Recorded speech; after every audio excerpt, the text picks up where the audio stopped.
Hello, I'm Pastor Krause, coming to you from Christ Lutheran Church in Pewaukee, Wisconsin. Very good to have you with us. We're going to read a resurrection account, if you will, taken from the Gospel according to Luke, the 24th chapter. We'll be reading about what we refer to as the Emmaus disciples. That is verses 13 to 25. Here's what we read. Now that same day, two of them were going to a village called Emmaus, about 7 miles from Jerusalem. They were talking with each other about everything that had happened. As they talked and discussed these things with each other, Jesus himself came up and walked among them, but they were kept from recognizing him. He asked them, "What are you discussing together as you walk along?" They stood still, their faces downcast. One of them, named Cleopas, asked him, "Are you the only one visiting Jerusalem who does not know the things that have happened there in these days?" "What things?" he asked. "About Jesus of Nazareth," they replied. "He was a prophet, powerful in word and deed before God and all the people. The chief priests and our rulers handed him over to be sentenced to death, and they crucified him. But we had hoped that he was the one who was going to redeem Israel. And what is more, it is the third day since all this took place. In addition, some of our women amazed us. They went to the tomb early this morning, but didn't find his body. They came and told us that they had seen a vision of angels who said he was alive. And some of our companions went to the tomb and found it just as the women had said, but they did not see Jesus." He said to them, "How foolish you are, and how slow to believe all that the prophets have spoken."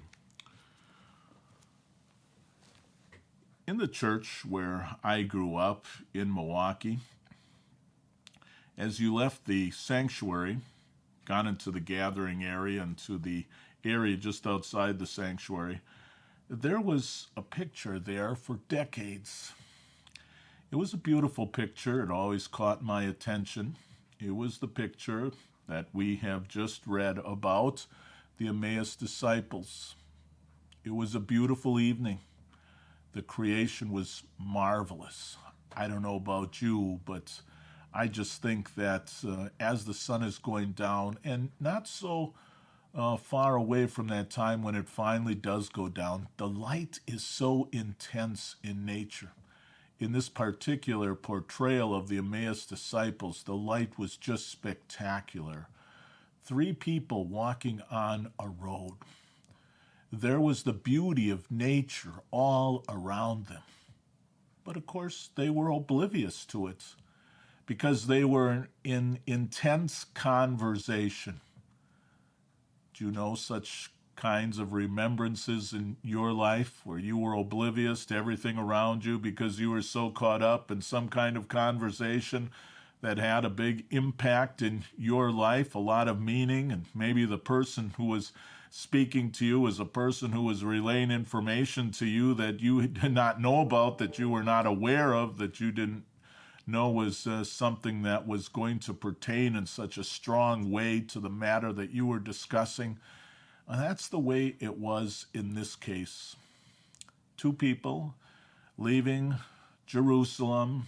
It's that Easter Sunday morning, and they're shook up. They're upset. The one that they expected to be the Messiah, the one that they loved, the one that we know of as Jesus Christ. And now here it is, the end of the day. What a weekend! They had taken Jesus and they had hung him up on the cross. He was crucified on Friday. The one that they loved. His life had been ended. And then as the weekend went on, finally it got to be Sunday morning, and some of the women went out to take care of some different details at the tomb of Jesus to anoint his burial, his body better for burial. And they come back with the extraordinary news. He's gone. His body is not there. And they see an angel, and the angel relates to them, he's not here. He has risen. Everything was turned upside down. You know, at different times in our life, we have received some extraordinary news, and everything has been turned upside down, perhaps in our own lives. And I hope that especially that's the case in your life as you heard again the message of the resurrection of Jesus Christ this past weekend. What a beautiful, powerful message that changes our lives. He's not here. He has risen. And those who believe and those who trust in him are going to see him there around the throne. You're going to see those who have suffered, those who have died before you in the faith. You're going to be there with Jesus, your Lord and Savior, in the paradise of heaven. That's the joyful message. That is the message that changes everything around. That is the message that came to those Emmaus disciples as Jesus explained the scriptures to them and made clear that Jesus had come and done everything that was necessary for them to be saved. We close with a great Easter hymn, this joyful Easter tide. This joyful Easter tide, away with sin and sorrow. My love, the crucified, has sprung to life this morrow.